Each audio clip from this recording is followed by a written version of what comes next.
Hello students, welcome to YFCC। आज हम चर्चा करेंगे 1781 के एक्ट ऑफ सेटलमेंट की। 1781 का एक्ट ऑफ सेटलमेंट, इसको अलग अलग नामों से भी जाना जाता है, जैसे संशोधनात्मक अधिनियम के नाम से भी इसे जानते हैं, बंदोबस्त अधिनियम, और इसके अलावा बंगाल जुडिकेचर एक्ट 1781 के नाम से भी इसे जाना जाता है। एक्ट ऑफ सेटलमेंट है वो उस समय ब्रिटिश गवर्नमेंट जो थी ब्रिटेन में, वहाँ पे प्रवर समिति के एक अध्यक्ष थे, उनका नाम था एडमंड बर्क, और उनके सुझाव पे एक टोचेट कमेटी का वहाँ पे गठन किया जाता है। उनकी रिकमेंडेशंस जो दी जाती है, उसी के रिस्पेक्ट में इस एक्ट का या इस अधिनियम का जो है गठन किया जाता है। इस एक्ट को लाने के पीछे मुख्य उद्देश्य क्या थे, उसकी हम चर्चा करते हैं।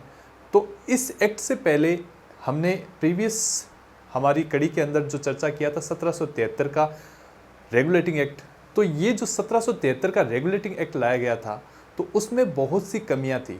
तो उन कमियों को दूर करने के उद्देश्य से ही जो है इस एक्ट को लाया गया था। ये 1773 का रेगुलेटिंग एक्ट था, उसमें कुछ व्यवहारिक कमियां थी, उनको हम जानेंगे कि क्या ड्रॉबैक्स थे उसके। 1773 के रेगुलेटिंग एक्ट में गवर्नर जनरल, बंगाल का जो गवर्नर जनरल है, उसकी पावर्स को सीमित कर दिया गया था। सीमित करने के रेस्पेक्ट में उसकी पावर्स तो सीमित थी, लेकिन उसके उत्तरदायित्वों में 1773 के रेगुलेटिंग एक्ट के माध्यम से बढ़ोतरी कर दी गई थी। तो यहाँ पे पावर कम होना और उत्तरदायित्वों को ज़्यादा होना बहुत से विवाद या कॉन्फ्लिक्ट पैदा कर देता है।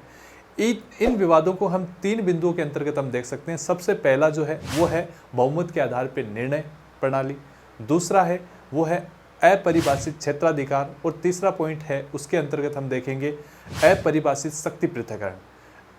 अब हम पहले की बात करेंगे कि जो सबसे पहली बात है कि बहुमत के आधार पे जो निर्णय लेना।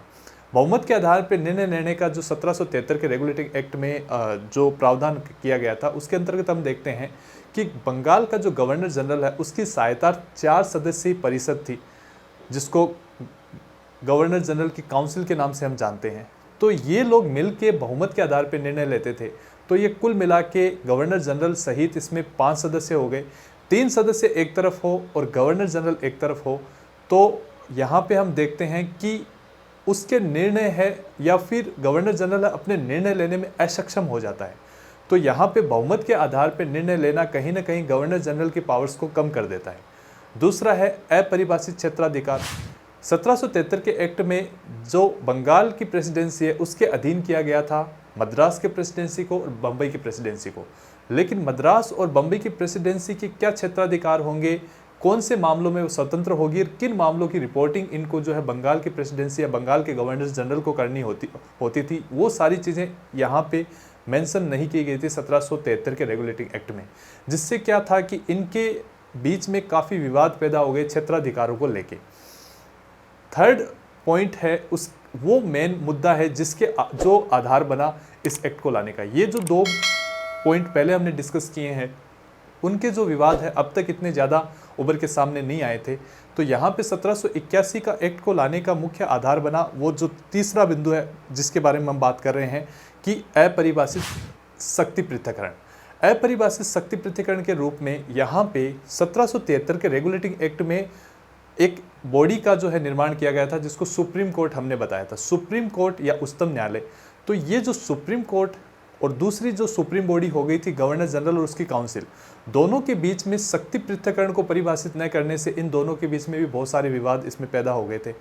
तो यहाँ पे ये मुख्य आधार बना इस एक्ट को लाने का। तो इस एक्ट में जो शक्ति पृथक्करण है उसको जो है परिभाषित किया गया। शक्ति पृथक्करण के परिभाषित करने को हम यहाँ पे 2 पॉइंटों के रूप में देखेंगे।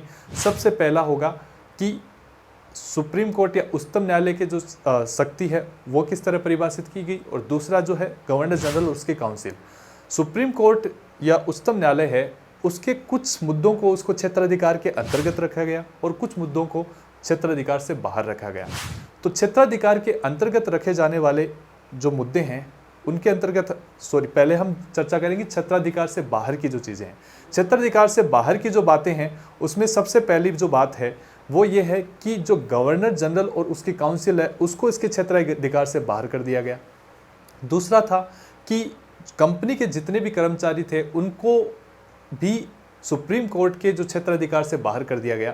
और थर्ड था राजस्व और राजस्व वसूली से संबंधित जो भी मामले थे वो भी सुप्रीम कोर्ट के जो क्षेत्राधिकार से बाहर कर दिया गया। क्षेत्राधिकार के अंतर्गत हम देखते हैं, क्षेत्राधिकार के अंतर्गत जो है चीज़ों के अंतर्गत देखा जाए तो यहाँ पे जो सुप्रीम कोर्ट है वहाँ पे उसके क्षेत्राधिकार में रखा गया कलकत्ता के निवासियों को। कलकत्ता के जो निवासी थे उनसे संबंधित जो भी मुकदमे मामले होते थे उनकी ये सुनवाई करता था, उनका निर्णय ये दे सकता था। लेकिन यहाँ पे उन निर्णयों, उन मामलों की सुनवाई भी ये पर्सनल लॉ के अकॉर्डिंग करता था। पर्सनल लॉ होता है धर्म के अनुसार चलने वाले कानून, जो कि हिंदू लॉ, मोमडन लॉ, ईसाई लॉ के अकॉर्डिंग उस समय चलते थे। उनके अनुसार ही ये जो है वहाँ पे निर्णय या मुकदमों की सुनवाई करती थी और अपने निर्णय देते थे। तो ये इस तरह से सुप्रीम कोर्ट के पावर्स को डिफाइन कर दिया गया, उसको लिमिटेड कर दिया गया कि यही आपका जो है क्षेत्राधिकार होगा। दूसरी तरफ हम देखते हैं गवर्नर जनरल और उसकी काउंसिल। गवर्नर जनरल को बाकी सारे पावर्स उसको दे दिए गए और साथ ही जो न्यायिक शक्तियां हैं उनमें भी उसमें बढ़ोतरी की गई कि जो प्रांतीय न्यायालय थे उनके विरुद्ध जो भी अपील करनी थी वो गवर्नर जनरल और उसकी काउंसिल के यहाँ पे की जाती थी। दूसरा इसके अंतर्गत जो है प्रावधान किया गया कि जो गवर्नर जनरल और उसकी काउंसिल को ये प्राधिकृत कर दिया गया कि जो जितने भी प्रांतीय न्यायालय हैं उसके संबंध में और प्रांतीय काउंसिलों के संबंध में जो भी नियम विनियम बनाने हैं उसके लिए आप जो है अधिकृत रहेंगे और ये प्राधिकार उनको प्रोवाइड किया गया। तो ये एक क्षेत्राधिकार में बढ़ोतरी थी। और एक अंतिम बिंदु के रूप में यहाँ पे जो बंगाल की सरकार या कलकत्ता की सरकार है उसको बंगाल के साथ साथ ही कलकत्ता, बिहार, उड़ीसा, मतलब कलकत्ता के पावर्स जो कानून बनाने के उसको 1773 के एक्ट से मिल गए थे। इस एक्ट के माध्यम से कलकत्ता के साथ साथ ही बिहार और उड़ीसा से संबंधित जो भी कानून बनाने का जो अधिकार हैं वो भी इस एक्ट के माध्यम से इनको प्रोवाइड किए गए। तो यहाँ पे ये कुछ बातें थी जो इस एक्ट में लाई गई, जो कि 1773 की एक्ट की जो कमियाँ थी उनको दूर करने का प्रयास इसमें किया गया। तो आगे भी जो है 1773 के एक्ट की जो 2 पॉइंट पहले हमने डिस्कस किए थे वो भी कुछ कमियां थी, उनको भी जो ठीक किया गया। लेकिन वो जो एक्ट है, वो जो कमियां हैं वो इससे आगे आने वाले एक्ट में, जिसको 1784 का पिट्स इंडिया एक्ट है, उसमें ठीक किया गया। पिट्स इंडिया एक्ट के बारे में जो 1784 में लाया गया उसके बारे में हम डिटेल से चर्चा करेंगे आगे आने वाली कड़ी में। और आज का जो ये 1781 का एक्ट था वो यहीं पे समाप्त होता है। Thank you, have a nice day, धन्यवाद।